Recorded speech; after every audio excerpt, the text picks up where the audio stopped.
Bonjour à toutes, bonjour à tous. Voilà, salam alaikum, en direct d'un quartier populaire d'Avignon. Et avec qui? Avec le fils d'un ami, je peux dire. Le fils d'un ami, mais surtout c'est un acteur politique de notre ville qui a disparu des radars et il revient doucement, on va dire, parmi nous. Et on voulait donc tout d'abord savoir qu'est-ce qui s'est passé, pourquoi il a disparu, mais pas que. On a beaucoup de choses à lui dire. Je vous assure qu'aujourd'hui, moi, j'étais chez le dentiste et j'aurais pu demander au jeune Amin Khatmi de reporter, mais je peux pas parce que j'ai souhaité cette rencontre depuis un bon moment.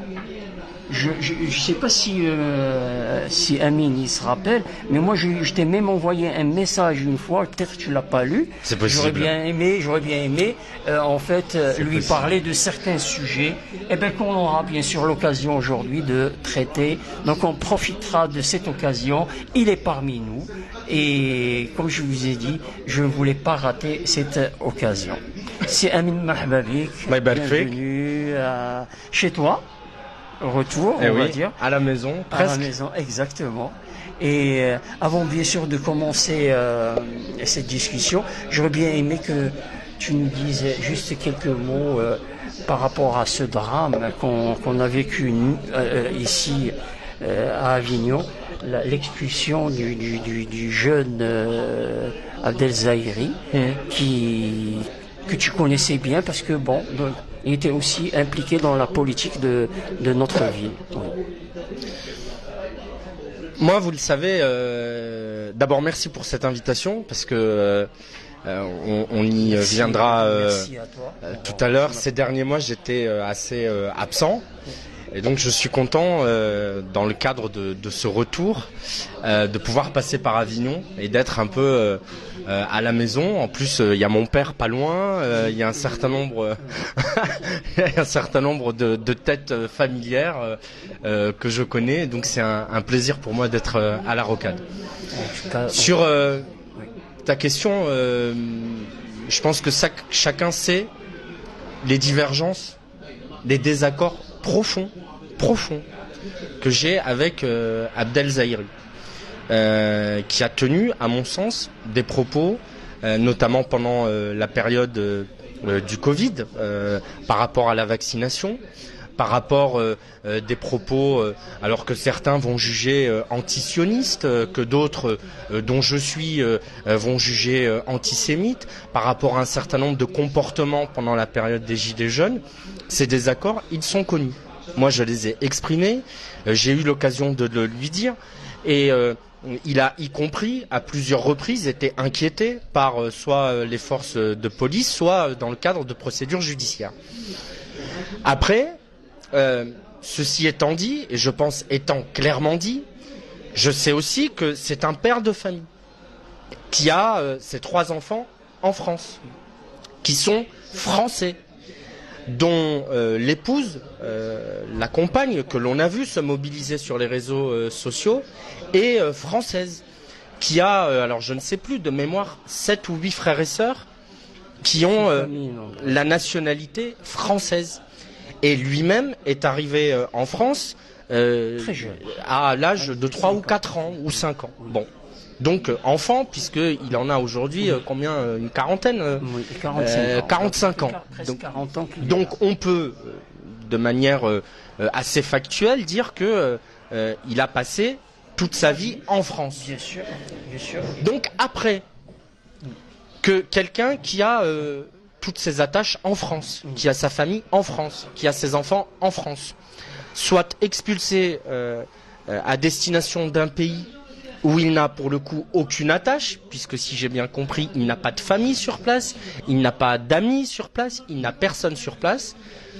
Moi, quels que soient les désaccords que j'ai avec lui, et ils sont vifs, profonds, et à mon avis irréconciliables, parce que pour moi je pense qu'il est allé beaucoup trop loin, je m'interroge sur le fait que l'on ait mené cette expulsion, alors même que des procédures judiciaires sont en cours, puisqu'il a contesté son expulsion. Il devait y avoir une audience qui devait statuer sur la validité de cette expulsion aujourd'hui même. Donc ça veut dire que des magistrats devaient se prononcer sur la validité ou non de cette expulsion, parce que quand on reçoit une OQTF, une obligation de quitter le territoire français, on a des voies de recours possibles. Comme dans le cadre de toutes les procédures judiciaires, on peut contester une décision là de l'administration, mais ça peut être une décision d'un autre type.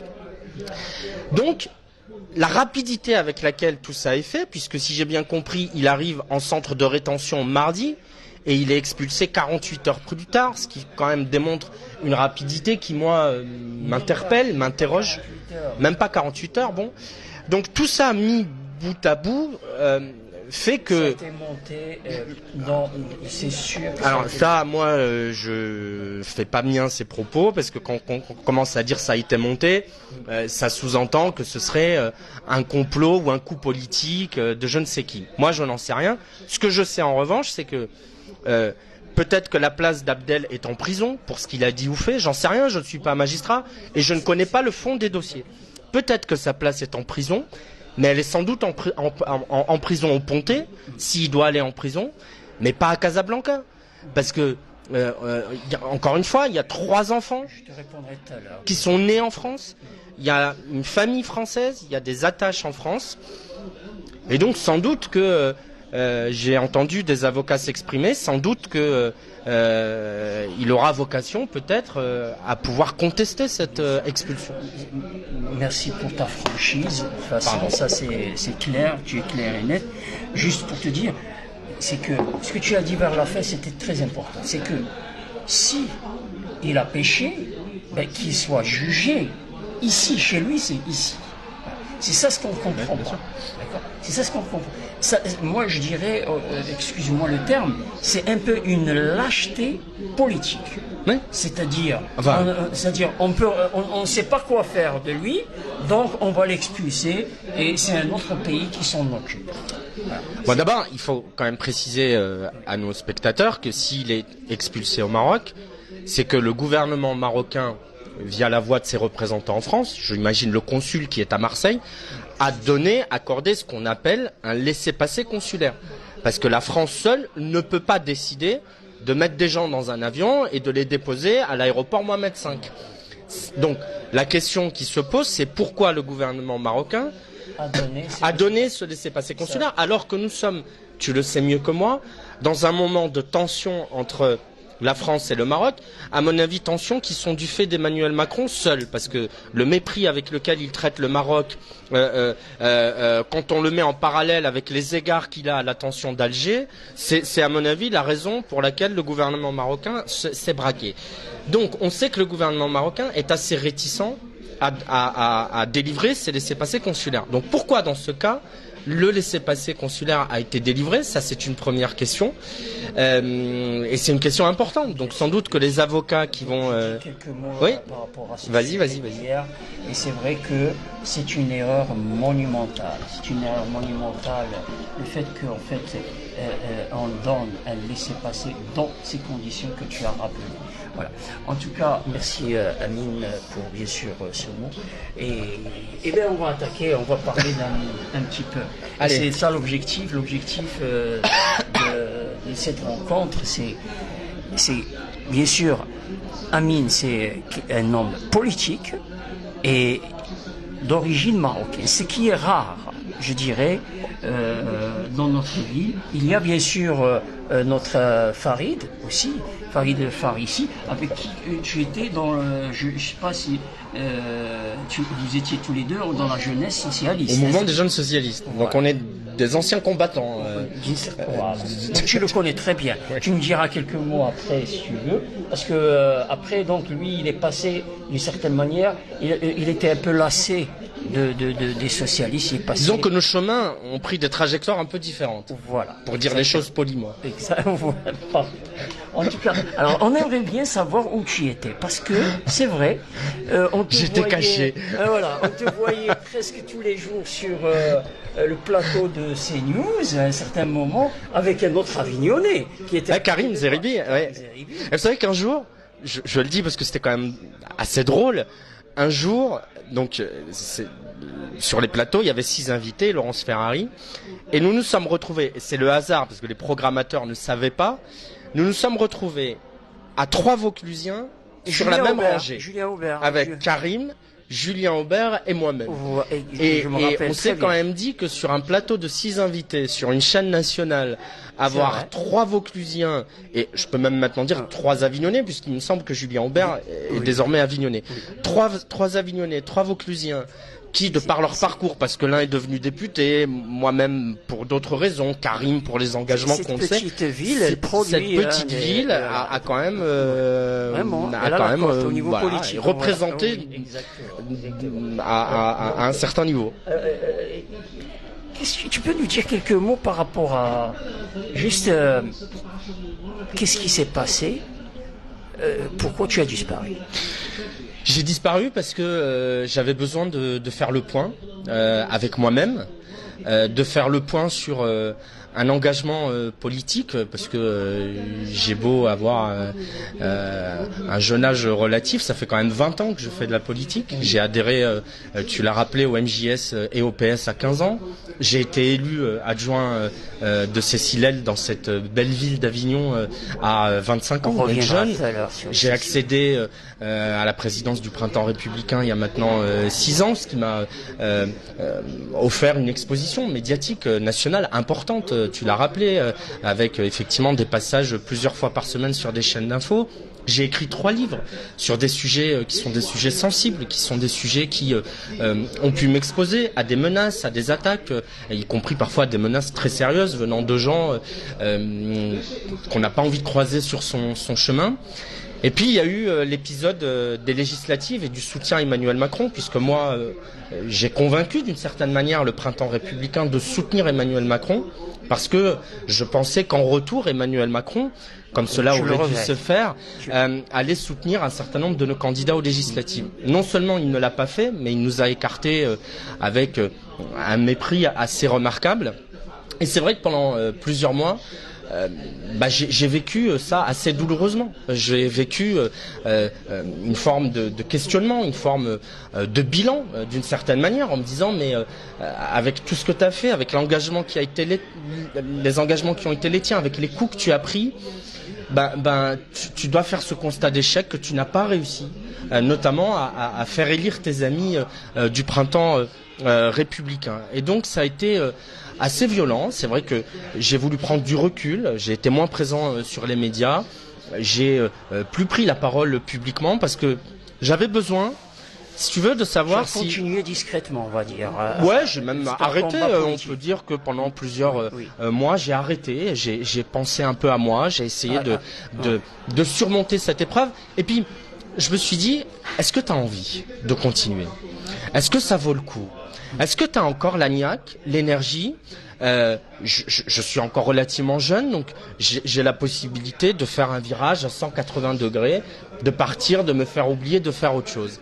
Et puis, la réponse, en fait, elle s'est imposée comme une évidence. C'est que, à un moment, j'ai ressenti l'envie revenir. C'est assez récent, hein. Ça date il y a quelques semaines. Et puis, je me suis mis à écrire. J'ai écrit beaucoup. J'ai quasiment écrit un livre en 3 semaines. Alors que pour les précédents, j'avais mis plusieurs mois. En plus, pour les précédents, j'avais été aidé, c'est-à-dire que j'avais un certain nombre non pas aidé dans l'écriture, parce que j'ai écrit tout seul, mais des gens m'avaient fait passer des notes, des contributions, des propositions. Et là, j'ai écrit en quelques semaines ce livre tout seul, et c'est sorti seul.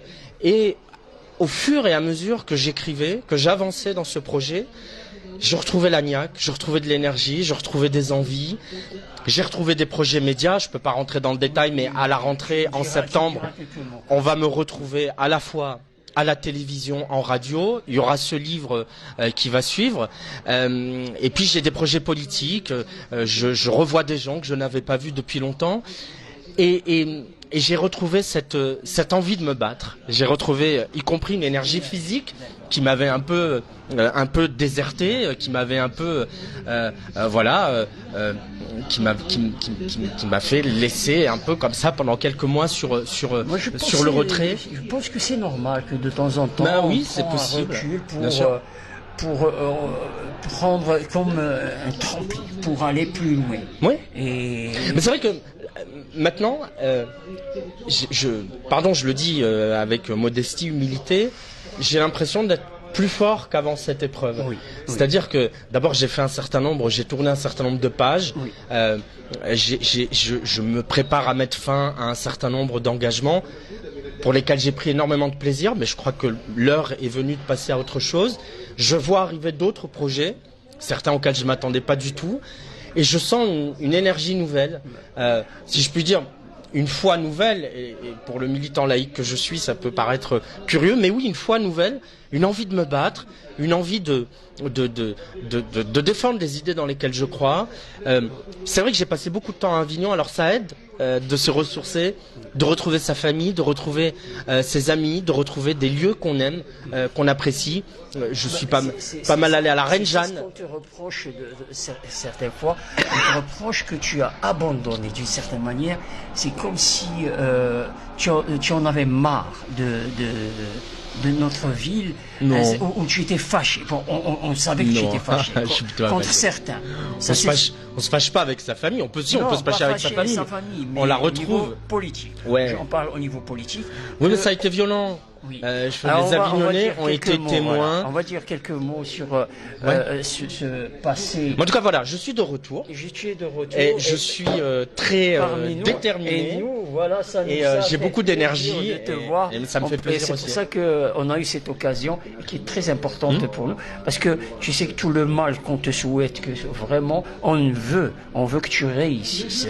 Parce que ça sera une fierté pour nous, comme Avignonnais déjà. Et bien sûr, un franco-marocain. Ça, on reviendra là-dessus. Ah bah oui, on peut y revenir. Parce que il y en a certains qui osent pas le dire. Ils sont timides. Il y a une timidité. Je sens que chez toi, par contre, Ana abdi au Bédaoui. Voilà. Tu vois, Asfi. Voilà. Exact. C'est Asfi, Sardel, la poterie, ouais. Oulad Ben Aguida, Voilà. Fatma Bent Hussein, l'Aïta, Hachti Fgrini. Tu connais tout ça? Mais ton papa, c'est un Kazaoui. Parce que quand il me parle de Kaza. Et Dar Beda, le Ma'arif, Salmiya, ma grand-mère maternelle, Hay Mohammadi. La grand-mère paternelle, la mère de mon père, c'était une Abdiya. Du côté de ma mère, c'est Mzab ou la Tchaddo. Je connais très bien ce côté Isbal, Barnossi. Ouais, alors nous on est à Salmiya et Al-Ma'arif, mais Mohammadi, Hay Mohammadi, Had Soualem, Ain Diab, on allait jusqu'à Jdida, on allait jusqu'à... donc je connais très bien le Maroc. D'ailleurs, c'est assez curieux parce que je parle marocain. Si je te montre la musique qu'il y a sur mon téléphone, dans les 10 titres les plus écoutés, il y a 6 ou 7 titres de Sha'bi. Donc j'écoute plus Sha'bi que de la musique. Ça. Alors là, on découvre. Je peux te parler de l'Aïta pendant des heures. Je suis un Arobi. Tu vois ce que je veux dire? Je suis un Arobi hor. Et donc quand on me reproche de dire t'es pas un vrai arabe, tu renies tes origines, t'es un traître, mais venez. Moi, je lis l'arabe. J'ai été à l'école à Casa. Je suis né à Avignon. On est parti parce que mon père travaillait à Casa. J'ai été à l'école. Moi, quand il y a un papier en arabe, je sais le lire. Je comprends l'arabe. Et donc, des mecs qui savent même pas dire salam alaikum sans avoir un accent d'ici et qui viennent me dire t'es un traître. Vous êtes des clowns, en fait. Malheureusement, c'est les étiquettes et les clichés. Bon, on va pas passer trop là-dessus de temps. Mais par contre, ça c'est génial. Non, Hawaï, il n'est pas utilisé par le printemps républicain. Le printemps républicain, c'est lui. C'est lui, il est le président. Mais par contre... Enfin, c'était moi, je suis en train de ça aussi sur le printemps républicain de tourner une page, mais... On est en train de parler de ça, c'est que, et comme il l'a dit, il faut qu'on accepte que l'autre ait un avis différent que le sien. Tu vois. Donc on va parler de ça. Mais par contre, mon grand moi, j'aimerais bien qu'on commence juste quelques mots. On va pas trop insister Dis-moi. cette période où, en fait, tu étais, on va dire, non pas un militant, mais bien engagé dans notre vie. Et donc, tu étais dans le groupe de notre maire actuelle. Donc, tu as bien sûr fait sa campagne pour son premier mandat. Et il s'est passé quelque chose. Ils se sont passé quelque chose, c'est que en fait... Elle nous a virés comme des malpropres. Mais tu étais maire, elle t'a nommé quand même maire. Oui, elle m'a nommé, mais nous on l'a aidé à devenir maire d'Avignon. Voilà. Donc, bien sûr, c'est important quand même. Parce que, pour moi, et en plus, tu étais toi dans l'équipe, il y avait Darida. Je la salue, elle nous regarde, Darida, voilà, qui est une fille courageuse, qui a consacré 25 années de sa vie. Il y avait le jeune... oui, mais je termine sur Darida, c'est important, parce que la politique, c'est pas juste des gens comme ça. Darida, c'est vrai qu'elle était très proche de... C'est aussi, quand on parle de Darida, quelqu'un qui a consacré 25 années de sa vie à Cécile, qui l'a accompagné, qui l'a aidé, qui l'a soutenu. Quand on dit consacrer 25 années de quelqu'un en politique, ça veut dire des soirées, des journées, des week-ends qu'elle aurait pu passer avec sa fille et qu'elle a placé au service de Cécile.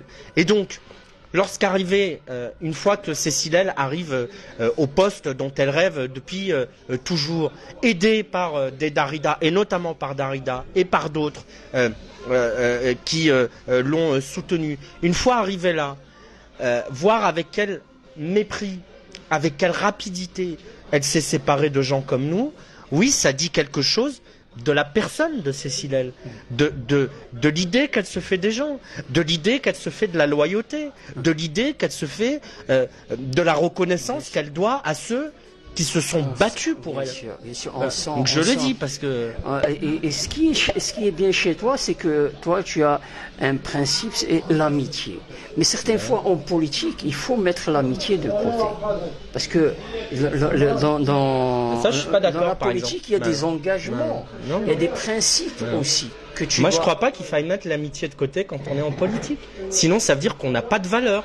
Moi, je suis pas prêt demain à lâcher un ami. L'amitié à l'extérieur, par exemple. comment va ça va لاباس وعليكم السلام لاباس الحمد لله هذا ولد سي محمد تعرفوا خاتمي سي سون فيس صاحبك راه جالس تماك راه جالس تماك شاد بلاصتو ها مزيان كيهضر مزيان رانا اون ديريكت الله يحفظك داكور سمحني ومن بعد سي كوم صح الله يكرمك ميرسي سلم عليه هنا هو صافي دابا نقولها لك ميرسي بارك الله فيك الله يحفظك. Voilà, c'est ça l'ambiance. C'est formidable, j'adore. Ils viennent pas sur le plateau de CNews, il faudrait qu'ils viennent des gens comme ça. Ça, tu le trouves pas.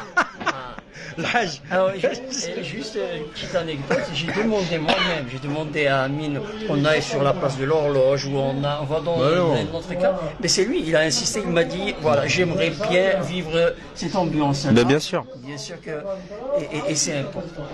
Alors, on était en train de parler de cette période où tu étais maire. Parce qu'elle était importante.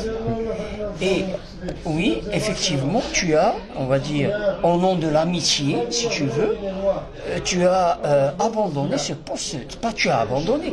En fait, tu as sacrifié ton poste de maire. Mais c'est pas juste par amitié, c'est pas juste une histoire d'amitié. c'est aussi pour des raisons politiques. C'est-à-dire qu'à un moment, je parlais de Darida, il y avait un autre fidèle qui s'appelle Rafik Zedadra. Solidarité avec Bon. C'est la solidarité avec Rafik qui t'a coûté le poste. Oui, mais c'est aussi des raisons politiques. C'est que nous étions un certain nombre d'élus, mais pas 3 ou 4. Je pense qu'il y avait une vingtaine d'élus sur les 40 de la majorité municipale qui étaient en conflit, plus ou moins ouvert, non pas avec Cécile L, mais avec son directeur de cabinet, Oui. Jean-Claude. Alors pourquoi ils n'étaient pas solidaires avec vous? Jean-Claude Maublanc. Oui. Voilà. Et en fait, ce type, son travail, c'était de nous latter la gueule tous les jours. Voilà. Donc dès qu'il avait, arrogant, il était arrogant. non mais il n'était pas arrogant, il était odieux, il nous méprisait, et dès qu'il pouvait nous casser la gueule pas physiquement, il nous a pas frappé, encore heureux, mais dès qu'il pouvait nous humilier, nous envoyer promener, nous refuser des trucs, bref, être méchant. Ouais. Voilà, c'est un type méchant, voilà, foncièrement méchant. Mais il avait une expérience Donc, quand même. Non, il n'y avait pas d'expérience. Il a fait des conneries à Marseille. C'est pour ça qu'il a fui Marseille. Il a fait à Arles. Il a été mis dans un placard par le maire d'Arles qui lui a filé une mission qui ne sert à rien parce qu'il a fait des conneries à Arles. Et Cécile L, qui a toujours le don de trouver des gens dont plus personne ne veut ailleurs, nous l'a ramené et l'a mis directeur de cabinet. Bon, et visiblement, ils étaient assez proches, elle et lui, puisque il semblait avoir sa confiance dans des limites que moi j'ai rarement vues dans le milieu politique. Bon, et donc à un moment, au bout de quelques mois, on a commencé à dire, mais moi je me souviens, dans le bureau de Cécile L, je lui disais, mais enfin Cécile, on a un problème avec ton directeur de cabinet. Moi, j'ai été collaborateur de cabinet ailleurs, dans des conseils départementaux notamment. Et donc, le rôle du directeur de cabinet, c'était pas de foutre le feu, c'était au contraire d'arrondir les angles. Quand le président du département ou de la région ou le maire était un peu direct, un peu vexant, le directeur de cabinet, il passe derrière, il dit bon, ne lui en veux pas, il ou elle est un peu fatigué aujourd'hui, on va arranger ça. Nous, c'était l'inverse. Toi, c'est la manière. Elle venait déjà, elle était désagréable, et lui, il passait derrière, il nous disait de toute façon, vous êtes tous des cons. Bon, bah comme on n'est pas des serpillères, on a supporté ça un peu, et puis au bout d'un moment, lorsque elle s'est séparée de Rafik Zedadra, on lui a fait un courrier avec Mounir Yemouni et Darida en lui disant, maintenant, ça suffit, c'est soit tu te sépares de Jean-Claude Maublanc. C'est un peu. Vous lui dites. Oui, alors et nous on est quoi? Ouais, et elle choisit. Entre ce type que personne ne connaît, on le connaissait pas nous. Hein. C'est-à-dire que nous, quand on a fait la campagne de Cécile L, il n'était pas là. Darida, pendant les 25 années dont je te parle, il débarque d'Arles et de Marseille. Je ne sais pas où elle est allée le chercher et je ne sais pas. Bon, bref, je vais pas rentrer dans les détails. Oui. Mais nous, quand on s'est levé à 6 heures du matin pour aller coller ses affiches pendant des mois, quand on s'est caillé sur les marchés, quand des Darida, d'autres, quand je pense à Michel Fournier-Armand ou Christine Lagrange, parce qu'elles auraient pu, elles aussi, elles étaient à un moment candidates à l'investiture, elles se sont retirées. Et Christine et Michel se sont retirés. On dit, devant les Avignonnais, Cécile L est la plus en situation d'entre nous tous pour gagner la ville d'Avignon et succéder à Marie-Josée Roig, donc on va le soutenir. Et donc, quand des gens font un sacrifice de cette nature, il faut bien les traiter. Il ne faut pas les mépriser, les humilier, leur parler comme on parle à des gens qu'on méprise. Et donc, à un moment, on lui dit, tu choisis. Et je peux vous dire, maintenant je peux vous le dire, parce que ça date de quelques années, je ne l'aurais pas dit à l'époque. Moi, je pensais qu'elle allait nous proposer une solution à l'amiable, en disant mais là vous me demandez quelque chose que je ne peux pas accepter. Elle va essayer de vous mettre autour d'une table. Mais jamais. Elle nous a reçus, elle nous a dit voilà, votre courrier, c'est pas possible, c'est une rupture de confiance. Ah, ben on est vernis, la rupture de confiance. Et nous, les 20 ans, ou les 15 ans, ou les 10 ans qu'on a passé à ton service, vu la manière dont tu nous traites, c'est pas une rupture. C'est bizarre quand même, ce qu'elle oui, a fait. Mais elle est, à mon avis, cette fille, elle se dit de gauche, mais la manière, en tout cas, dont elle a de traiter les gens, et de parler aux gens, et cette incapacité qu'elle a à avoir de l'empathie à l'égard des gens. Je ne veux pas faire l'avocat du diable, mais ceci dit, tu sais que je suis un de ses opposants dans la politique de la ville par rapport au plan Faubourg. Je pense que même si je suis parmi les rares qui sont vraiment de francs contraires, parce que je lui ai rédigé, je fais un courrier pour elle, pour le préfet, ce n'est pas normal. Mais par contre, je reconnais qu'au niveau, on va dire, elle a certaines compétences. Non, mais alors attends. Moi, j'ai travaillé avec elle. Non, mais voilà. je vais être clair. Moi, j'ai travaillé avec elle. Je suis pas là pour étrier Cécile, d'autant plus que je n'ai plus d'intérêt. Moi, je suis plus élu. J'ai pas là de projet dans l'immédiat, donc je peux dire les choses en franchise. Elle s'est mal comportée avec nous. Elle n'a pas été correcte. Mais la dernière chose que je dirais d'elle, c'est qu'elle n'est pas compétente. C'est pas vrai. Elle est compétente. Elle maîtrise ses dossiers. Elle travaille. Non, mais il faut dire la vérité aux Avignonnais. Moi, je suis pas là pour raconter des histoires aux gens. Ce que je te dis là, je le dis en privé. Donc, je peux le dire devant ta caméra et à ton micro. C'est une fille qui travaille ses dossiers, qui les travaille bien, qui les travaille au fond. Je vais te dire, qu'il les travaille peut-être même un peu trop.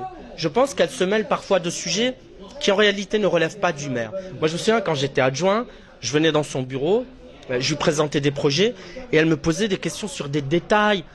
Oui, mais là, les pavés, ils vont être mis dans quel sens et de quel... Voilà. Alors, ça partait d'un bon sentiment de sa part, c'est qu'elle voulait que tout soit bien fait. Bon, et elle sait que comme mère, c'est sur elle que ça va retomber. Donc, je ne dirai jamais, parce que ce n'est pas vrai, que Cécile elle n'est pas compétente, qu'elle n'est pas intelligente, qu'elle ne maîtrise pas ses dossiers, etc. Tout ça, très bien. Mais elle a, à minima, un problème relationnel avec les autres. Voilà. Et donc c'est pour ça que je pense que cette fille, même si elle a été réélue, je respecte le résultat des élections, les Avignonnais ont choisi, très bien. Mais je pense que c'est une fille qui, à mon avis, par tempérament, n'est pas faite pour animer un collectif. Elle ne sait pas travailler en équipe. Mais c'est pas de la timidité. Je sens que moi, elle est un peu timide. Je connais en tant que mère, on doit être communicant, on doit. Elle est à l'aise quand elle parle, ça c'est sûr. Mais par contre, on sent que, je t'avoue, moi certaines fois, elle maîtrise le sujet, mais je vois certaines fois la tristesse.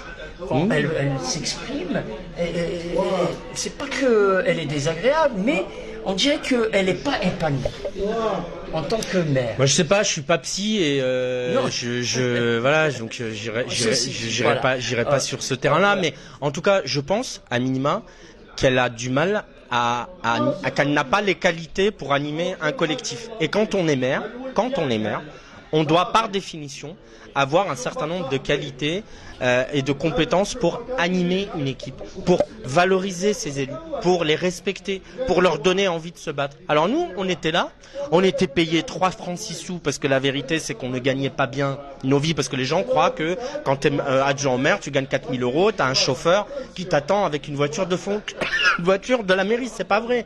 Nous, comme adjoint au maire d'une ville de 90 000 habitants, on gagnait 900 € par mois. Les conseillers municipaux gagnaient 400 € par mois.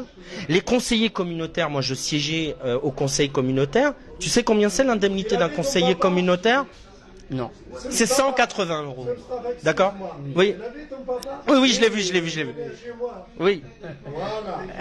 L'indemnité d'un conseiller communautaire, c'est 180 €. Voilà. Donc c'est pas possible. Donc on était payé. Il y a des avantages. Non, il y en a pas. Si, alors on reçoit. Alors il y a un avantage. Ah, voilà, vraiment l'avantage.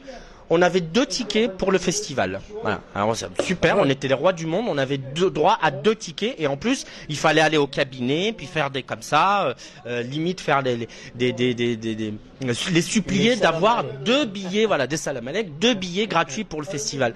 Donc non seulement on n'était pas bien payé, mais ce qui posait des problèmes à un certain nombre de gens, y compris moi-même. Moi, j'avais abandonné. J'étais attaché parlementaire à l'Assemblée nationale. Je travaillais pour une députée socialiste. J'ai quitté ce poste. Je suis venu à Avignon. Et avec un certain nombre de mes collègues, on s'est retrouvés dans les difficultés. Donc, on était mal payés et on était maltraités. Donc, au bout d'un moment, quand tu es mal payé et quand tu es maltraité, ras-le-bol. Et donc, on est parti. Voilà. Et je ne le regrette pas. En tout cas, mon cher Amine, je dirais, tu sais, je pense qu'il a fait quelques erreurs, ça c'est sûr, mais on ne va pas revenir là-dessus. Et parmi ces erreurs, par exemple, le jeune Mounir, lui-même, il m'a dit, moi je ne voulais pas ce poste. D'adjoint au sport. Voilà. Il ne le voulait pas. Il voulait un autre. Moi, il m'a dit, il m'a imposé. Lui, par exemple, toi, tu as fait de la politique. Par exemple, lui, son travail, c'est le sport. Il voulait être impliqué dans le sport, mais pas faire de la politique. Il voulait être utile. Elle l'a bien sûr attiré, c'est le groupe socialiste. Il l'a bien sûr convaincu pour qu'il intègre. Non, mais moi, je vais révéler un épisode. Oui. Alors, on n'est pas dans les secrets, secrets d'État. Mais je vais révéler un épisode qui, quand même, qui, à mon avis, n'a pas été rendu public dans la presse. Oui. Donc, c'est pour la première fois qu'un ancien élu de la majorité de Cécilel va le révéler. Qui peut paraître anecdotique, mais qui en fait dit beaucoup de la manière dont cette fille fonctionne. Oui, oui. On fait la campagne. Pendant la campagne, on s'est interdit de parler de poste. Oui. Est-ce que c'était par superstition? Non mais laisse-moi finir. Oui, oui. Moi, il n'y a pas eu de réunion pendant la campagne, là aussi je veux être honnête, où elle nous a dit, bah, toi tu veux faire quoi? Toi tu veux faire quoi? Alors bien sûr, elle a parlé avec quelques candidats. Moi par exemple, il paraissait à peu près évident, compte tenu de ce que du fait que je vienne de la Reine Jeanne, etc., que j'allais atterrir au quartier nord. Oui. Il y a des trucs qui étaient un peu tracés, évidents. Bon, mais on n'a pas eu de discussion sur qu'est-ce que vous voulez faire. Et c'est quand même important quand tu composes une équipe de savoir quelles sont les envies des gens qui sont avec toi. Bon. On gagne, très bien, on fait la fête. Très tard pour certains. Le lendemain, on se retrouve, on a une première réunion et je me dis, à ce moment-là, elle va peut-être nous annoncer qu'elle va nous recevoir les uns après les autres pour nous demander peut-être ce qu'on a envie de faire, sur quel sujet on est à l'aise, sur quel autre on n'est pas à l'aise. On savait que des gens pouvaient avoir des conflits d'intérêts. Par exemple, des gens qui travaillaient dans des écoles n'auraient pas forcément dû se retrouver adjoints aux écoles. Bon. Puis le premier jour passe, ouais. Le deuxième jour passe, et en fait le premier conseil municipal arrive samedi. Le premier samedi qui suit le dimanche de la victoire. Le jeudi, toujours rien. Puis là je me dis en fait elle va pas nous annoncer nos délégations. Bon, très bien. Le samedi matin on a une réunion dans ce qu'on appelle l'hôtel de Brandt, c'est une annexe de la mairie qui est juste derrière l'hôtel de ville. Pareil, elle ne nous dit rien. À ce moment-là, pardon, je sais que Darida nous regarde, elle va peut-être m'engueuler de révéler ce secret, mais non, Darida, parce que Darida, elle m'a raconté des choses. Là, Darida apprend à ce moment-là son poste comme adjointe, en l'occurrence deuxième adjointe, ça c'est public. Elle ne savait pas qu'elle allait la nommer deuxième adjointe. Déjà, tu te dis, quand tu as l'une de tes plus fidèles qui s'est battue pendant des années pour toi et que tu ne prends même pas la peine de lui dire quelle sera sa place dans le dispositif, déjà ça dit quelque chose d'un fonctionnement tordu, qui n'est pas normal. Bon. La séance passe, donc là on est élu adjoint, bon on savait, les adjoints savaient, puis c'était l'ordre de la liste.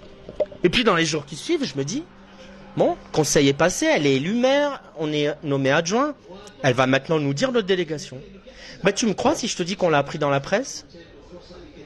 Moi, je te jure, sur ce que j'ai de plus cher, je me réveille un matin, j'ai des textos de collègues qui me disent mais tu as vu les délégations, et je vais me connecter sur laprovence.fr et je découvre via la presse que je suis adjoint délégué au quartier nord. Mais les autres ont découvert exactement de la même manière. Et donc déjà à ce moment-là, tu te dis c'est pas possible de fonctionner comme ça. Je veux dire, on ne peut pas instaurer un climat de confiance avec son équipe, avec ceux qui vont... Toi, tu penses qu'il n'y a pas eu assez de concertation? Mais aucune. C'est pas qu'il n'y en a pas eu assez, c'est qu'il y en a eu zéro. C'est-à-dire que moins de concertation que ça, c'est le néant, c'est zéro. Il n'y a que dalle, ou hello, comme on dit chez nous. Bon. Donc, et on n'était pas là pour travailler ensemble 6 semaines ou 6 mois. On était là pour travailler ensemble 6 ans. C'est long 6 ans, quand même, dans une vie... Tu aurais contesté, toi, ce poste, quand même, mais je pense... Mais moi, non. Mais que sur le principe.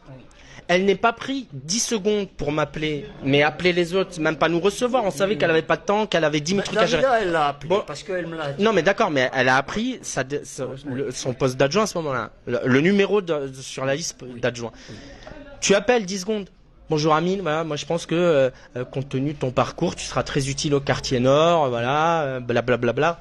Tu mets les formes, j'allais pas contester. Bon, on venait d'arriver, on était content, on était euphorique, on pensait que bon, et on voulait changer cette ville surtout parce que 18 ans de droite. Et ils ont fait des choses. Moi, je fais pas partie de ceux qui jettent la pierre à Marie-Josée Roig. Marie-Josée Roig, elle restera comme un grand maire d'Avignon. Bon, mais je pense que le 3e mandat était trop, comme souvent d'ailleurs. Donc, on était content, mais juste ne même pas prendre la peine de dire à des gens avec qui on va travailler pendant 6 ans. Voilà à quelle place je pense que vous serez utile. Ça dit quelque chose d'un fonctionnement, qui est un fonctionnement tordu, qui n'est pas un fonctionnement de gens normaux. Voilà. Tu dis ça à un chef d'entreprise, tu dis ça à un joueur de foot, un entraîneur qui dirait pas à ses joueurs qu'est-ce qu'ils vont faire pendant le match. Les gens te diraient mais c'est complètement délirant. On peut pas travailler comme ça. Je vais encore me faire des amis, plein d'amis. Oh là là là. C'est ce qu'on appelle la transparence. Et moi, je préfère que tu parles comme ça, sans langue de bois, que tu dis les choses telles quelles. Mais peut-être c'est ça qu'on te reproche. Peut-être, c'est que c'est ton franc-parler aussi. Bah moi je sais pas faire autrement. Voilà. Donc venir. Et il faut peut-être être un peu plus diplomate. Non. Oui. Mais ceci dit, on a été élevé à la rude, à la dure ou à la rude, c'est pareil. Quand t'as grandi à la Reine Jeanne ou quand t'as grandi à la Croix des Oiseaux ou à Montclar, t'as pas toujours l'allure d'un pianiste distingué qui sort d'un salon littéraire. Parfois on est dur, mais parce qu'on a eu, Mustapha, on a eu des vies chroniqueurs. On a eu une vie dure. Juste, je termine là-dessus. Oui. On a eu une vie dure. On a eu une vie dure. Dur parce que on voyait nos parents trimer pour essayer de nous offrir une vie digne. Dur parce que on voyait qu'on grandissait dans des quartiers. L'école comme ascenseur social. On voyait qu'on grandissait dans des quartiers qui étaient des quartiers pourris, qu'on était au milieu des rats, au milieu des cafards, que on voyait qu'on était entre nous. À la Reine Jeanne, moi, il y avait que des Arabes, et c'est vrai toujours aujourd'hui. Il n'y a pas de mixité sociale, il n'y a pas de mixité d'origine, il n'y a pas. Et donc on se disait mais c'est pas possible. Et donc oui, ça nous a rendu un peu plus durs. Et sans doute qu'on dit des choses de manière un peu plus directe. Mais c'est aussi le résultat d'une trajectoire. Voilà. Alors, est-ce qu'il y a... Bon, alors, je ne vais pas rester trop longtemps là-dessus parce que je sais que moi, je sens... Hein, est-ce que je vais revenir à Avignon? Voilà. Parce que ça te fait mal quand tu parles de cette période-là. Je serai candidat à la mairie d'Avignon en 2020. Non, je rigole. Pourquoi tu n'as pas participé, par exemple, à l'échéance législative? Tu aurais pu, non?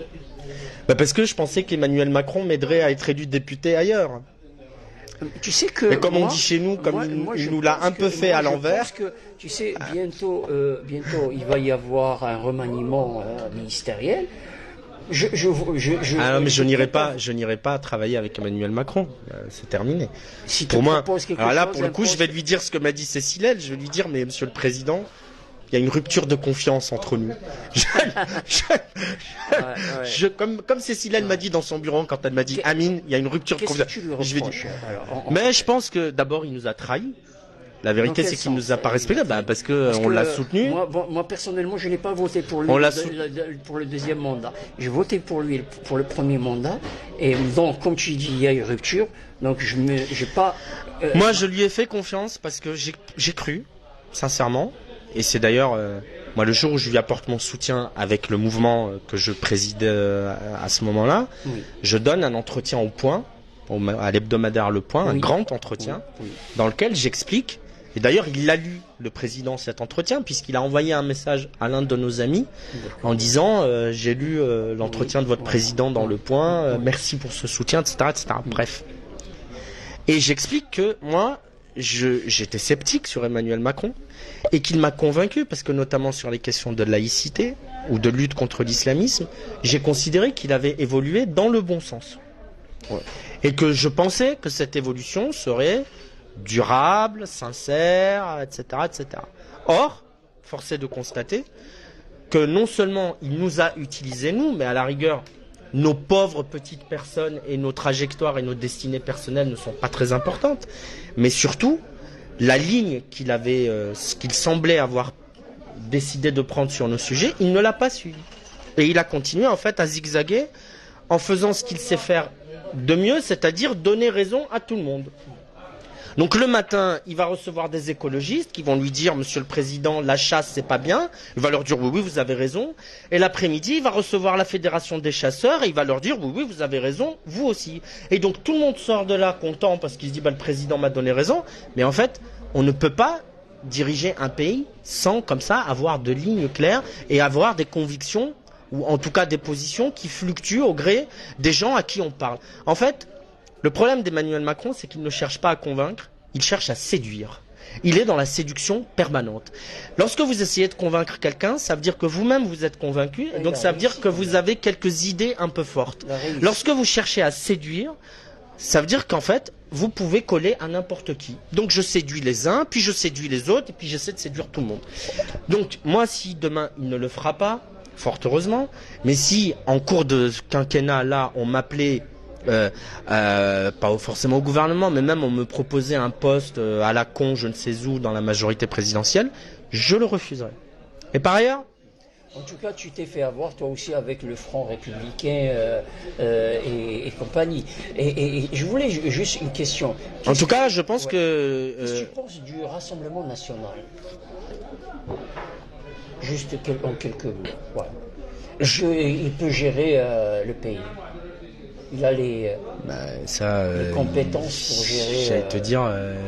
Avec les cadres qu'il a actuels, est-ce que En tout cas, je pense que on a eu tort à gauche. Et quand je parle de la gauche, je parle de la gauche politique, de la gauche médiatique, de la gauche universitaire, etc., etc. De considérer qu'il ne fallait pas traiter les sujets, notamment de l'insécurité, de l'autorité de l'État, etc., de la radicalisation, parce que Le Pen en parlait. Ça, c'est une connerie monumentale. Pourquoi? Parce que moi, mon sujet, c'est pas Le Pen. Non, mon sujet, c'est les gens. Oui, ils n'ont pas le monopole, non, mais... Mon sujet, c'est les gens. Et on le voit bien dans notre ville, qu'il y a un certain nombre de gens qui basculent sur un vote Rassemblement National, pas parce qu'ils sont devenus fascistes ou nazis, ou parce qu'ils espèrent que les camps de concentration vont ouvrir, simplement parce qu'ils en ont marre. Et on en connaît. Et des Rachid, et des Fatima, et des Malika, et des Abdelkader, et des... Ils en ont marre aussi de ces alternances qui ne servent à rien. Et donc ils ont voté à gauche. D'ailleurs, la gauche a utilisé les populations des quartiers en leur promettant à chaque élection, il y avait le droit de vote aux étrangers. Oui. Et puis dès que la gauche gagnait, elle leur disait c'est plus possible. Ah, parce que vous comprenez, au Sénat, on n'a pas la majorité. Ah d'accord, donc vous êtes foutus de notre gueule. Mais en fait, voilà, Mitterrand, Jospin, François Hollande, tous. Bon.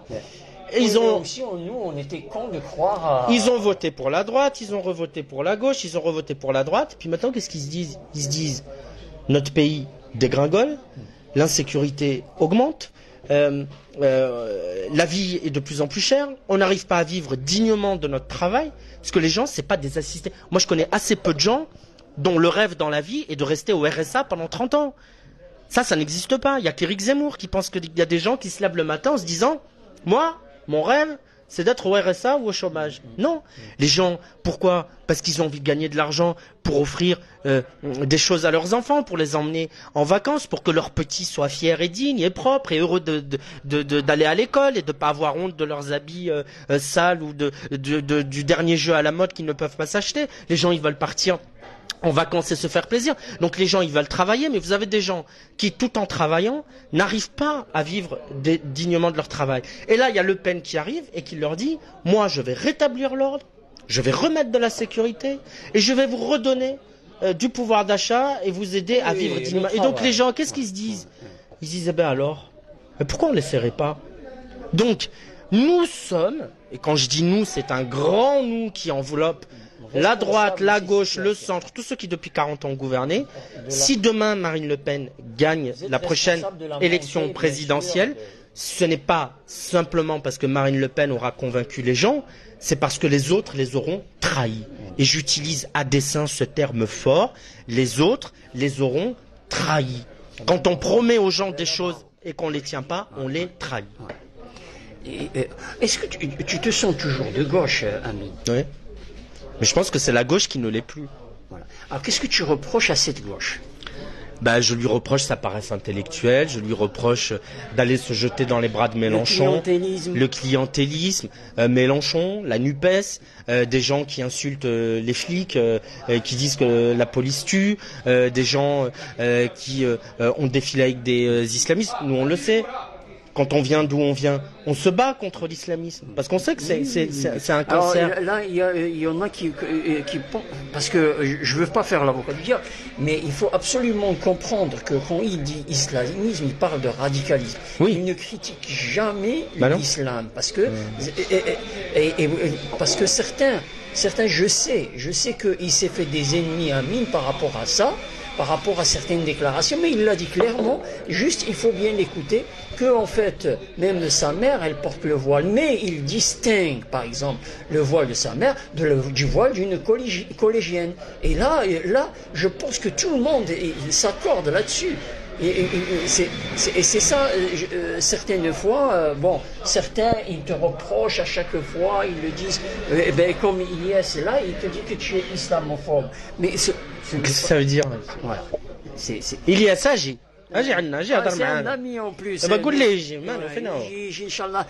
boit un verre là. Voilà. En tout cas, il va m'expliquer ce que ça veut dire. Oui. Ça veut dire quoi? Voilà. Moi, j'aurais la haine. C'est cet amalgame. Mais c'est un amalgame dangereux. Oui. Faire attention. Exactement. Voilà. D'accord, faire attention quand on dit des gens qui sont islamophobes. Oui. Parce qu'il y en a qui ont été tués. Oui. Parce qu'Ilyes, il est intelligent. Oui. Il va débattre, etc. Exactement. Mais quelqu'un qui a un cerveau malade, qui est fragile, qui entend ça, il peut passer à l'acte. Oui. Il y a des gens qui ont été tués à cause de ça. Exactement. Donc attention, on peut se critiquer. On peut se contredire, on peut tout ce que vous voulez. Moi, je suis ouvert et tu vois bien que j'ai pas peur. Je suis pas quelqu'un qui a peur du débat. Je viens, moi, je prends des coups, j'en donne, j'ai pas peur, j'ai peur de rien. Que je lance à Ilyes, donc Ilyes, marhaba bek. C'était quelqu'un d'engagé lui aussi. Qu'il vienne discuter. Tu voyez que je suis gentil, je ne mords pas, je suis civilisé. Comme Macron, il a dit, c'est décivilisation. Donc nous, ici, on est civilisés. On est civilisé. En tout cas, tu sais que plusieurs fois, toi tu le connais mieux que personne, Éric Zemmour.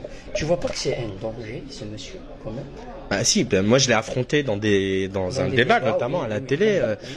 Et donc, je lui ai dit que sa conception du pays était une conception dingue, que c'était pas possible d'avoir, notamment sur les prénoms, parce qu'évidemment le premier truc qui m'a sorti, il me dit mais Amin El-Khatmi, vous êtes, un vrai républicain, blablabla, mais vos parents n'auraient pas dû vous appeler Amin.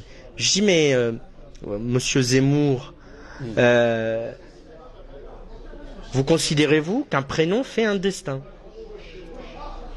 Je lui dis donc, monsieur Zemmour, allez voir Latifa Ibn Ziaten et dites-lui que son fils est Imed, qui était militaire, qui a été tué par Mohamed Merah à Toulouse. Allez dire à Latifa que son fils n'était pas un bon français parce qu'il s'appelait Imed. Allez voir la mère ou la sœur, et je la connais, la sœur, d'Ahmed Merabé, qui a été tué par les frères Kouachi à la sortie de Charlie Hebdo. Allez voir la maman d'Ahmed et sa sœur et dites-leur que leur fils et leur frère n'étaient pas un bon français. Allez voir la famille, monsieur Zemmour, du colonel Rafik, tué au Mali, en opération extérieure. Il portait pas le drapeau de l'Algérie ou de la Tunisie ou du Maroc. Il portait le drapeau tricolore, celui que vos partisans portent dans les meetings. Allez voir la maman du colonel Rafik et dites-lui que son fils, Allah yarhamou, qui est mort au Mali au nom de la France, n'était pas un bon français. Donc, c'est une l'assimilation, lui, qu'il veut. Et ça, mais c'est cette assimilation, c'est vrai que... C'est pas parce qu'on va s'appeler Patrick et qu'on va se mettre à manger du porc qu'on va devenir de bons Français. Et ce que je lui ai dit à Éric Zemmour, je lui ai dit à contrario. Vous avez des terroristes parmi les plus sanglants du pays, qui s'appelait Fabien Klein. Il s'appelle pas Abdelrazak, Fabien Klein. Il est né Fabien. Il s'est converti à l'islam. Il est devenu terroriste et il a décapité des gens. Et il y en a d'autres des comme ça.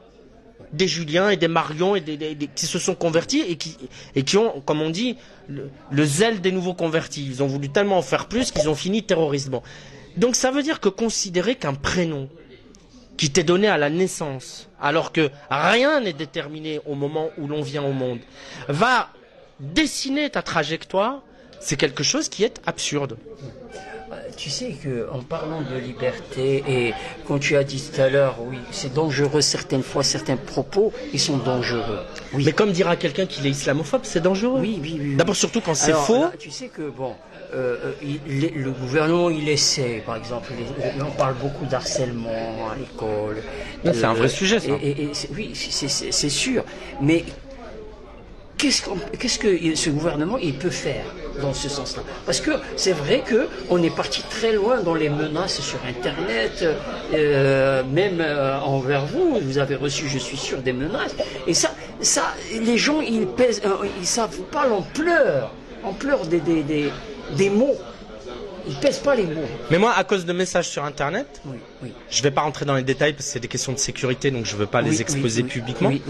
Mais je me suis à plusieurs reprises retrouvé suivi par un service du ministère de l'Intérieur qui a pas protégé au sens où comme certains de mes amis qui ont une protection policière, c'est-à-dire que quand ils sortent acheter une baguette à la boulangerie, il y a des policiers qui les attendent. Comment ça se fait qu'on est arrivé là? Mais moi, par exemple, j'ai eu des recommandations du ministère de l'Intérieur à certains moments de tension après des attentats, de ne pas prendre les transports en commun ou d'éviter d'annoncer trop à l'avance les réunions auxquelles j'allais assister. Par exemple, quand je sors mon livre, de dire je serai à Toulouse à telle adresse. Ça je ne peux pas le faire.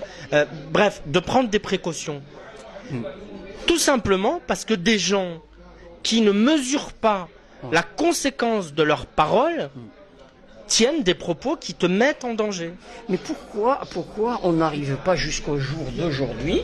Si quelqu'un il fait une menace, on va toquer à sa porte pour bien sûr le juger ou parce que il n'y a pas de moyens, la justice n'a pas de moyens, parce que voilà. Parce qu'au Maroc, tu dis un mot de travers sur le roi, et ben le le lendemain. Je ne suis pas sûr que ce soit un exemple. J'adore mon pays, mais je suis pas sûr qu'on puisse transposer, disons, un certain nombre de méthodes, comment dire, un peu expéditives de la police marocaine. Mais alors, c'est quoi la manière? Bah, j'en sais rien. Mettre des moyens, c'est tout, mais. Si tu veux, il faudrait mettre des moyens dans l'école, des moyens dans la justice, des moyens dans la police, des moyens. On est un des pays qui paye, où les gens payent le plus Oui, je sais pas. Mais on est un des pays qui paye le plus, où les gens payent le plus d'impôts. Et on a l'impression que tous nos services publics sont à la ramasse. Tu vas à l'hôpital, tu as l'impression que tu es au tiers-monde. La justice te dit on n'a pas de moyens, la police on n'a pas de moyens, les enseignants pleurent, tout le monde pleure. Tout le monde dit j'ai pas de moyens pour travailler. Bon, donc on se dit mais où passe l'argent? C'est qu'il est en réalité mal utilisé et il est mal mis. Par exemple, quand tu prends la question de l'hôpital, on se rend compte qu'on est un des pays d'Europe, pour ne pas dire du monde, où la part d'administratif dans un hôpital par rapport à la part de soignants est la plus importante. C'est-à-dire qu'on a tout un tas de gens qui sont là pour faire des paperasses, mettre des tampons, remplir des formulaires, et des gens qui vont vraiment soigner, des infirmiers, des aides-soignants, des médecins, etc. C'est-à-dire ceux, quand on va à l'hôpital, on va se faire soigner, on va pas faire des papiers. Bon, il y en a moins que des administratifs. En tout cas, la part est une des plus importantes. En Allemagne, par exemple, ils ont beaucoup moins d'administratifs, mais ils ont plus de personnel soignant. Parce que l'organisation est différente. Mais nous, on adore avoir le chef, le sous-chef, et le sous-sous-chef, et le sous-sous-sous-chef, etc. Faire des organigrammes avec 18 noms qui se superposent, et des hiérarchies, et des trucs. Bah ça, il faut François Hollande avait appelé un choc de simplification. Il a rien fait comme sur à peu près tous les autres sujets. Je vais encore me faire des amis. On va bientôt arrêter parce que si je continue, je vais vraiment dire du mal de tout le monde et plus personne va me parler. On aimait t'entendre d'une certaine manière. Mais j'adore. On a passé plus d'une heure ensemble. C'est franc-parler quand même. Parce qu'il faut se dire les choses. Et malheureusement, je vais parler communautarisme, je sais que tu n'aimes pas le communautarisme, on s'interdit l'autocritique. Et moi, je suis un adepte, si tu veux, de l'autocritique constructive. Mais malgré ça, je reçois des coups de fou, vraiment des critiques. Parce que on n'accepte pas la critique, et la critique constructive. Et donc, d'une certaine manière, toi tu le fais à une échelle un peu, on va dire, supérieure. Moi, je reste sur la base. La base, il faut la changer. Oui, si on veut évoluer, il faut changer. Il faut changer les mentalités. Parce qu'on n'arrive pas. On n'arrive pas. Oui, mais ça, c'est l'éternel. Par exemple, toi je le sais, tu es le fruit de l'école. C'est l'école de la République. Puis des parents, c'est pas que l'école. Et aussi quand des parents sont présents, vigilants, suivent la scolarité de leurs enfants. Moi, mon père est là. Faut pas qu'il vienne. Il va parler pendant 2 heures, donc on est là jusqu'à ce soir. Mais en tout cas, moi, je peux t'avouer un truc. Ton père, il est fier de toi. Oui, pareil. Ça, ça, c'est. En tout cas, moi, par exemple, donc on habitait à la Reine Jeanne. Mon père ne voulait pas que je sorte, parce qu'il savait que si je sortais trop dans le quartier, j'allais pas tomber sur des gens fréquentables et que je risquais moi-même de mal tourner. Et donc mes parents se sont toujours arrangés pour que j'aille au conservatoire, j'aille au judo, j'aille au tennis là à Saint-Chamond, j'allais au truc de créé par Yannick Noah à Saint-Chamond. Bon, et l'idée c'était remplir le temps libre en dehors de l'école, pour qu'il n'y ait pas de tentation de descendre en bas. Alors je sortais évidemment, je descendais en bas de l'immeuble parce qu'il y avait mes petits copains d'école qui vivaient. Mais il fallait que ça reste exceptionnel. Et donc ça, c'est ce qui m'a aidé. Par exemple, il y avait un truc, c'est que mon père voulait absolument que je regarde le journal télévisé. Ça, en plus c'est gratuit, pas besoin de payer. On peut dire on va pas au cinéma, au théâtre, ça coûte cher. Mais mettez, je le dis aux gens qui nous regardent, mettez vos enfants à partir de 10 ans, 12 ans, 14 ans, quand ils sont en âge de comprendre, mettez-les devant le journal télévisé. De 20h. TF1. Oui, bien sûr, TF1, France 2, peu importe. De temps en temps, parce que... Non, pas de temps en temps. Parce que ça va leur apprendre l'esprit critique. Il ne s'agit pas là de dire c'est une propagande. L'embobinement aussi. Non, mais faut arrêter. Il n'y a pas d'embobinement. Moi, j'ai travaillé à LCI. Enfin, j'étais chroniqueur sur LCI. Donc, c'est le groupe TF1. C'est le groupe TF1. Et donc, on était dans les mêmes locaux que TF1. Quand je vois comment travaillait la rédaction de TF1, le JT de TF1, c'est le JT le plus regardé d'Europe. Bon. Donc, on peut pas, le JT le plus regardé d'Europe, c'est pas un journal complotiste. Sinon, les gens s'en apercevraient. Les 8, 10, 12 millions de Français qui le regardent ne sont pas des gens qui sont qu'on va influencer. Parce que, y compris quand on reçoit une information, en ayant développé son sens critique, avec d'accord, mais en ayant développé son sens critique, on va pouvoir faire le tri dans les infos qu'on reçoit. Celles qu'on va recevoir, celles qu'on va critiquer, celles qu'on va contester, Et donc je dis, mettez vos enfants. Je dis pas de poser vos enfants toute la journée devant BFM, mais une fois de temps en temps, devant les grands JT de TF1 ou de France 2. Et si vous avez peur mettez France 2, c'est le service public, c'est encore bon. Mettez vos enfants devant les journaux parce que d'abord ça va leur faire découvrir des choses qu'ils ne connaissent pas et ça va développer leur sens critique. Parce qu'après sinon... Quel esprit critique tu es en train de me dire? Parce que pour moi, c'est des chaînes de l'État. Donc en fait, ils sont sur la même... TF1, c'est pas une chaîne d'État. C'est un groupe privé. Non, TF1, c'est un groupe privé. C'est le groupe Bouygues. Parce que je sache, Martin Bouygues n'est pas président de la République. C'est une entreprise privée. Bouygues, c'est une entreprise privée. Pas aller à mais la rédaction de France 2 est une rédaction de gauche. C'est le service public, c'est comme France Inter, c'est comme France Info, c'est des gens de gauche. Aussi, voilà. Non mais ok. Donc ça veut dire que ils sont pas là, par exemple, pour servir le gouvernement actuel. Et encore une fois, quand un journal est regardé par des millions de Français, ça ne peut pas être un journal complotiste, parce que les gens vont s'en rendre compte. C'est pas, ils sont dans le moule. C'est pas que je dis ils sont complotistes. Oui, mais après libre à toi de faire lire à tes enfants d'autres choses et de les mais ce que je veux dire, oui, mais c'est aussi les médias qui sont importants. Donc, en tout cas, il faut que vos enfants et les enfants soient au courant de la marche du monde, qu'ils sachent dans quel pays ils vivent, qu'ils soient au courant. Qu'un gamin de 14 ou 16 ans ne soit pas au courant qu'il y a eu un mouvement contre les retraites dans son pays, par exemple, je ne trouve pas ça normal. Parce qu'à cet âge-là, on doit être au courant de ce qui se passe dans son pays. Mais juste une anecdote, une fois, une élève elle a inquiété un peu la CPE parce que, bon, elle était très difficile à gérer. Et quand on lui parlait, parce que ce que tu as dit, toi, en fait, son père, il était tout le temps sur Al Jazeera. Et donc, quand elle parle, elle parle que de l'Irak, de donc c'est pour ça que je te dis, moi, plutôt, je dirais, je laisserai mon petit devant un dessin animé. Mais non, mais il va pas regarder des dessins animés à 17 ans. Il y a un moment, il faut bien qu'il apprenne autre chose. Donc, non, à 17 ans, d'accord.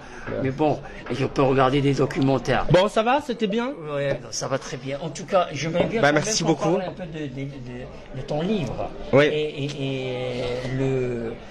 ce que je te propose, c'est que je viendrai en parler quand il sera sorti. Et on fera une émission avec le livre. Et je me tairai pas. Oui. Celui-là, tu as dit beaucoup de choses. Ouais. Donc cet esprit critique. Bon, juste 5 minutes, s'il te plaît. Voilà, je vais le lâcher. Je vais pas le retenir. Le libérer. Voilà, le libérer, comme tu dis. Et comme je dis, et parce que tu as dit, oui, tu as un problème quand même avec la gauche. Avec cette gauche. Avec cette gauche-là, ouais. Qui, à mon avis, n'est plus tout à fait la gauche.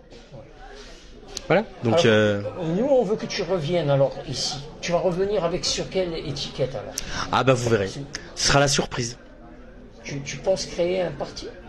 Vous verrez. Oui, mais en fait, je suis là, puisque le printemps républicain, c'est déjà... Mais je vais passer à autre chose, parce que je pense qu'il y a un moment, il faut tourner des pages. Donc, ça a été une belle page. J'ai beaucoup aimé faire ça, mais je pense qu'à un moment, il faut être aussi dans une forme, je sais pas, de transmission. Et donc, il y aura une nouvelle page. Mais là, je peux pas vous en dire plus. Mais il y aura une nouvelle histoire. Tu reviendras. Je parle du local. Tu reviendras sur Avignon. Mais je sais pas, je vais pas faire d'annonce là, mais est-ce que je peux te dire que j'aime cette ville? Oui. Est-ce qu'elle me passionne? Oui. Est-ce que même à 600 km d'ici, je continue de temps en temps sur les écrans à regarder, je termine. Est-ce que je continue à regarder la presse locale? Oui. Est-ce que j'entretiens des relations et des contacts avec des gens qui sont toujours élus ou qui l'ont été ou qui aspirent à le devenir ou à le redevenir? Bien sûr. Et est-ce qu'un jour, il se peut, dans une hypothèse et une option parmi d'autres, que je revienne me présenter au suffrage des Avignonnais? Oui, c'est possible. Alors je dis pas que là, ce soir, c'est à l'état de projet, je dis pas que j'ai une date, je dis pas que j'ai d'élection, mais peut-être que ça ne se fera pas et que je serai candidat ailleurs. La seule certitude, c'est que oui, je serai candidat à une élection. Voilà, parce que j'ai retrouvé ce goût de l'action publique, de la politique, l'envie de convaincre, l'envie de me battre, une énergie qui me surprend moi-même, et donc j'ai envie de mettre cette énergie au service d'un projet politique. Donc est-ce que je serai candidat à une élection? Oui. Est-ce que ce sera à Avignon? Peut-être bien que oui, peut-être bien que non, comme disent les Normands. Mais est-ce que ça fait partie des options possibles? Oui. Mais en tout cas, je ne serai pas dans la revanche. Je ne viendrai pas me retrouver dans une forme de revanche avec Cécile L. Voilà, donc ça, je pense qu'à un moment, il faut tourner aussi des pages et que moi, j'ai pas de revanche à avoir à l'égard de Cécile L. Mais est-ce qu'il est possible qu'un jour, parce que des circonstances le permettront, parce qu'il y aura une dynamique, parce que quelque chose... Oui, tout est possible, mais peut-être que je serai candidat à Dunkerque, j'en sais rien. Faire équipe avec Farid, par exemple. Ah non, pas avec Farid, non. Non, c'est Pour moi, les Insoumis, c'est terminé. Voilà. Donc je ne travaillerai jamais avec la France Insoumise. C'est terminé. Donc après, ça laisse d'autres options possibles. Mais j'ai une option en tête et un projet qui avance. Donc je viendrai en faire l'annonce ici. En tout cas, merci beaucoup. Merci à toi et merci à ceux qui nous ont suivis. Merci pour ta confiance, parce que vraiment, c'était pas facile de l'avoir, Amine. Et là, bien sûr que son père, c'est un ami. J'ai profité de cette occasion. Merci Sidi Mohamed, barakallahu fik. Et c'est très gentil à toi. Et on le refera dans d'autres conditions. Cet automne avec le livre. Voilà, le prochain livre. Le 4e. Voilà. On connaît le titre ou tu veux? Pas encore. J'y parle. Ça vient. Voilà, ça viendra. Merci beaucoup. À bientôt. Non, c'est bon. Voilà. Et tu connais tu connais le QG de ton père, c'est le même. Voilà. Oui, c'est son travail ici. Voilà. Donc je lui dis, je pense que si tu vas pas au café, il n'ouvre pas. Donc si un jour il ne vient pas, sachez que ce café sera fermé. Tu sais où tu peux me retrouver facilement. À bientôt. Barakallahu fik. Merci pour ta confiance. Le poème que j'avais fait. Oui. Un beau poème, hein. Un très beau poème. Voilà, merci beaucoup. Je vous dis, Barakallahu fik, Sidi Mohamed. Je vais faire la conclusion tout seul. Allez, au revoir, à bientôt. Voilà, donc c'était ma rencontre avec l'ancien maire de quartier Amin Al-Khatmi. Vous l'avez entendu, voilà, il a une façon de dire les choses. Ça peut plaire, ça peut ne pas plaire, mais c'est ça ce qu'on défend. Quand on défend, par exemple, notre ami Abdel, c'est ce qu'on défend. On défend cette liberté. Donc, il a une façon de penser, et il a des principes, oui, il a des principes.